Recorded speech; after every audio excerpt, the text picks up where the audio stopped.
Orang soleh akan habiskan waktunya untuk ibadah, bukan habiskan waktu untuk sikap yang aneh-aneh dan konyol serta hidup penuh settingan. Mulutmu akan dikunci,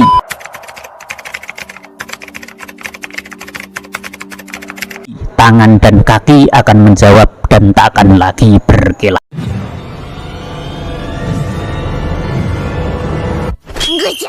Assalamualaikum warahmatullah.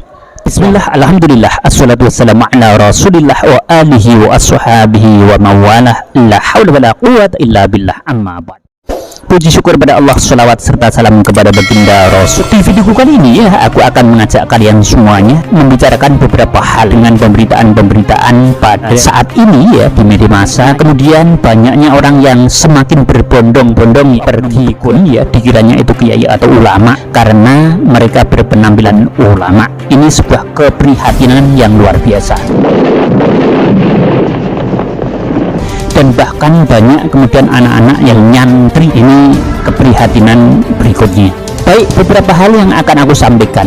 Yang pertama adalah ada beberapa oknum dukun saling mengadu kemampuan ya, termasuk mereka berhadapan antar satu oknum dukun dengan satu oknum dukun lainnya. Asumsi mereka juga settingan. Yang kedua, lovers ataupun haters, mereka dua-duanya adalah aset bagi si oknum dukun itu. Jadi ada oknum dukun yang mempunyai pengikut banyak, mereka akan selalu dilihat dan kemudian diperhatikan. Banyak kejanggalan-kejanggalan digital dari mereka melakukan pembodohan publik. Mereka melakukan penyembuhan, pengobatan, akan tetapi dibarengi dengan trik-trik ya yang benar-benar sudah terbongkar, akan tetapi mereka tetap menutupinya dan mereka tidak mau mengakui apa yang mereka lakukan dengan settingan-settingan mereka, dan mereka tidak mau meminta maaf kepada netizen, khususnya kepada orang-orang yang menjadi korban mereka, korban dari penipuan ya, dari pengobatan yang dibarengi dengan trik-trik yang sebenarnya sudah terbongkar ya. Kenapa sampai sekarang tidak tersentuh hukum? Karena aturan kepolisian, siapapun korbannya itu yang bisa melaporkan ya, karena tidak satupun orang yang merasa menjadi korban berani lapor. Maka kemudian sampai sekarang oknum-oknum dukun ini pun masih berkeliaran dengan bebas. Ini adalah satu keprihatinan yang luar biasa. Bahkan akhir-akhir ini ulama cukup resah ya dengan maraknya penampilan-penampilan mereka di media. Ataupun salah di mata Allah bukan pengakuan mulut saja ya sebenarnya, akan tapi tindakan di lapangan ya. Nah, ternyata di lapangan mereka juga memperlihatkan settingan-settingan yang aneh-aneh yang sebenarnya kalau disesuaikan dengan syariat biasanya ada yang tidak sinkron ya, apalagi sampai bertentangan. Ini keprihatinan yang luar biasa ya. Yang kelima, berani sumpah soal keris dari tokoh-tokoh tertentu ya, seperti ada yang mengatakan bahwasanya keris tersebut dari pengawal Bung Karno yang sengaja mereka tonton kepada publik atau kepada masyarakat secara umum. Keenam, siapapun harus mau saling mendengarkan nasihat, peka dan berpikir dari nasihat orang lain. Biasanya mereka, para oknum dukun ini merasa sudah benar, seakan-akan menutup telinga dari nasihat-nasihat yang diberikan ulama ataupun para kiai. Dukun ini semakin marak dan parahnya banyak orang yang semakin banyak mendatanginya atau anak-anak yang kemudian nyantri ke sana. Kenapa bukan ke kiai atau ke ulama? Mereka menganggap itu benar. Yang kedelapan, meski duel berapa kali pun tapi settingan pasti akan adem dan gak akan pernah sampai salah satu dari mereka mati. Dua-duanya akan berhenti karena akan berurusan dengan polisi. Ini yang dilakukan oleh oknum, itu namanya settingan. Walaupun mereka seakan-akan dua tangan menggenggam saling cotos dengan settingan-settingan mereka seperti tenaga dalam dan lainnya, ujung-ujungnya mereka akan seperti film anak-anak Dipsi ya, Lalapo, inilah yang disebut settingan. Nggak akan pernah terjadi mereka salah satunya sampai mati, yaitu yang disebut settingan. Nah, ini yang kita khawatirkan ya teman semua. Ini banyak diikuti dan orang banyak percaya seakan-akan ini ulama atau kiai ataupun ustadz ya, karena ya memang kostum mereka memakai kostum ulama, baik itu jubah ataupun surbat. Ini keprihatinan sekali lagi. Yang ke-9, puncak takabur daripada mereka adalah menantang orang ya, silahkan kalau mampu dan bisa santet saya silahkan santet. Sombong itu bisa takabur dan lain sebagainya. Kemudian Yang ke-10, mereka itu gak pernah mau mengantongi ego dan tidak menerima nasihat, tetap merasa bahwa apa yang mereka lakukan benar adanya, membawa-bawa bahasa yang dinukil dari Al-Quran, kemudian aurat-aurat yang dilakukan oleh para ulama dan kiai, akan tapi ujung-ujungnya nanti juga dicampur dengan hal-hal atau bacaan-bacaan yang lain. Ke-11, sebenarnya sama-sama tukang drama. Ada kelompok mereka katakan sebagian yang lain bukan drama, akan tetapi mereka lakukan juga drama. 12, ketika ditanya apa benar pengobatannya dengan trik, jawabnya mubeng, artinya hanya mengikuti kata hati. Kalau hatinya ingin dengan dedaunan ketika mengobati, ya dengan dedaunan dan lain sebagainya. Tidak dijawab za atau tidak, trik atau tidak, kemudian bohong atau tidak, seharusnya jawabnya ya atau tidak, ya. Dengan trik atau tidak, seharusnya jawabannya begitu. Akan tetapi kemudian dipelintir dan mubeng terus. Jika saya mengobati, maka dengan kata hati saya. Kalau kata hati saya ingin mengobati dengan dedaunan, ya maka kemudian saya mengobatinya dengan dedaunan. Terus mubeng aja ya. Seharusnya jawabannya singkat, iya apa tidak, bohong apa tidak, kelapa yang kemudian bolong benar apa tidak.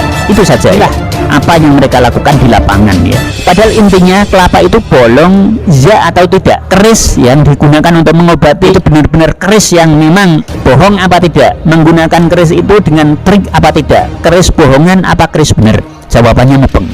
Dan sebenarnya track record mereka itu ya seperti itu ya. Mereka pandai berkilah ya, mereka pandai berbicara ya, mereka berbicara dengan bumbu-bumbu bahasa-bahasa atau doa-doa ya, baik itu dari Al-Quran atau nukilan-nukilan kata-kata dari hadis ya, ataupun terjemahan-terjemahan. Dan ketika mereka dikritisi, mereka juga tidak mau. Semua akan kita kembalikan kepada Allah Subhanahu wa Ta'ala, Allah yang Maha Tahu, selalu seperti itu ya.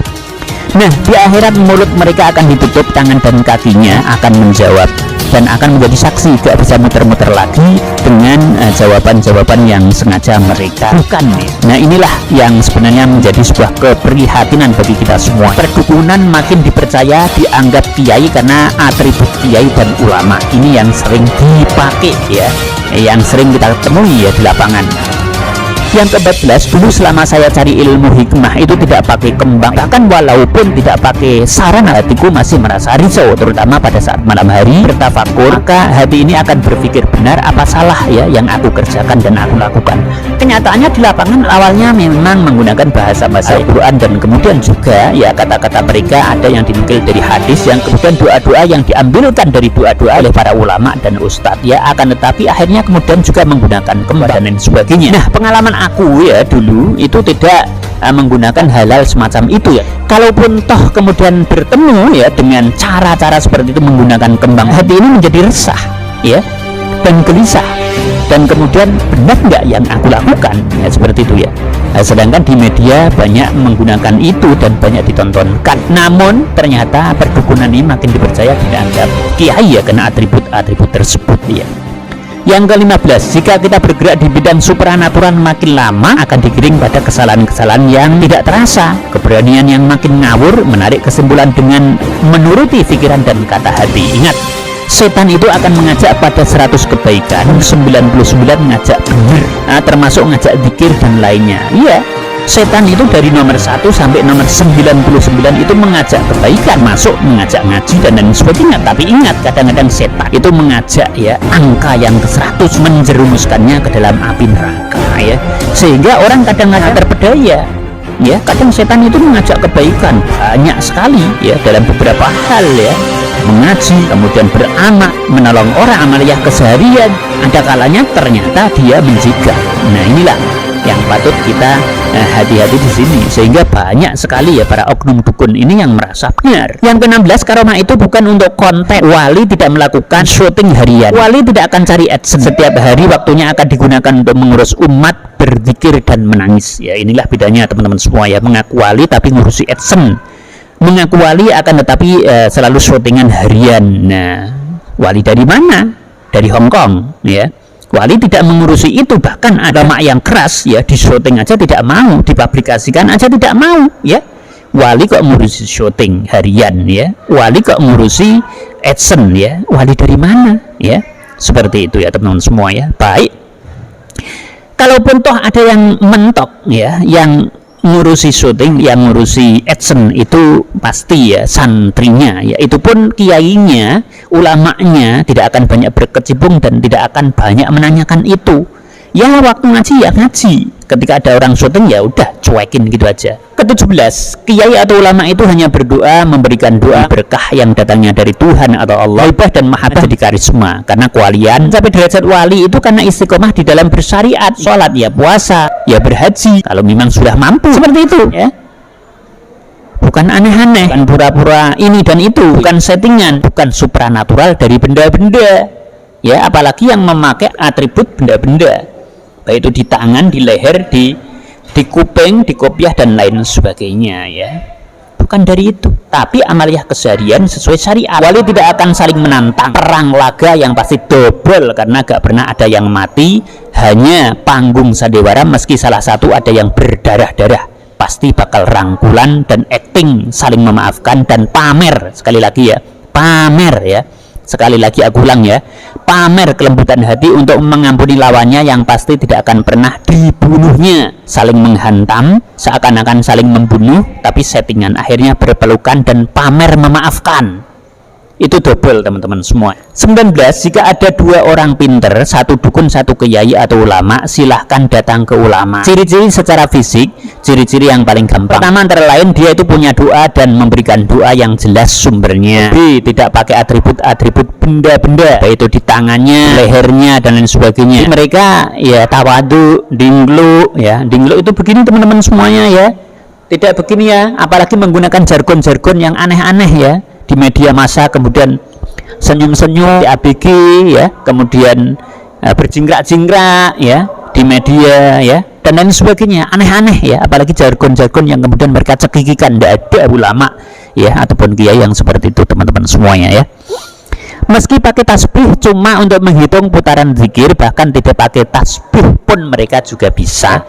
Paling banter mereka pakai tasbih, nah, karena bukan berdasarkan hitungan ya, akan tetapi kemantapan di dalam hati, keikhlasan dan kedekatan kepada Tuhannya atau Allah Subhanahu wa taala.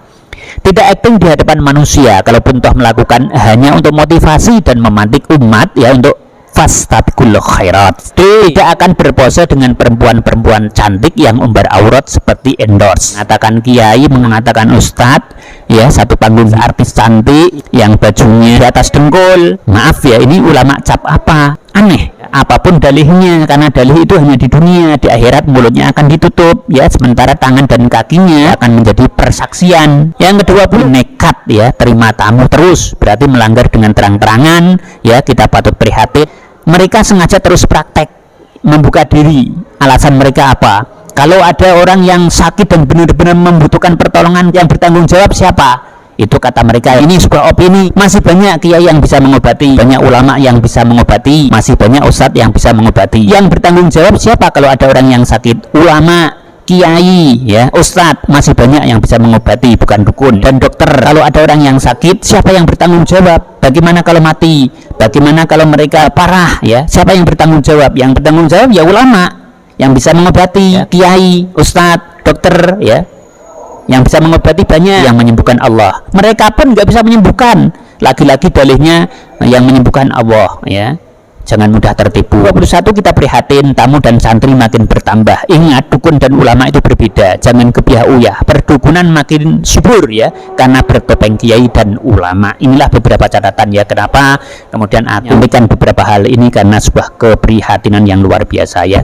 Oke, semoga sukses untuk kita semuanya, selalu sehat, dipanjangkan umurnya, dan selalu diberikan rezeki yang halal barokah ya, tentunya dari arah mana saja yang kita tidak akan pernah tahu ya, min haitsu la tasib ya, dan kemudian digelontorkan oleh Allah Subhanahu wa taala sebagaimana air bah yang tumpahkan oleh Allah Subhanahu wa taala ya, deras tanpa batas. Kemudian juga diberikan biwirtabin wala masyaqqatin ya, rezeki yang kita kumpulkan ini tanpa susah payah ya, akan tetapi hasilnya luar biasa ya. See you on the next video. Dadah, assalamualaikum warahmatullahi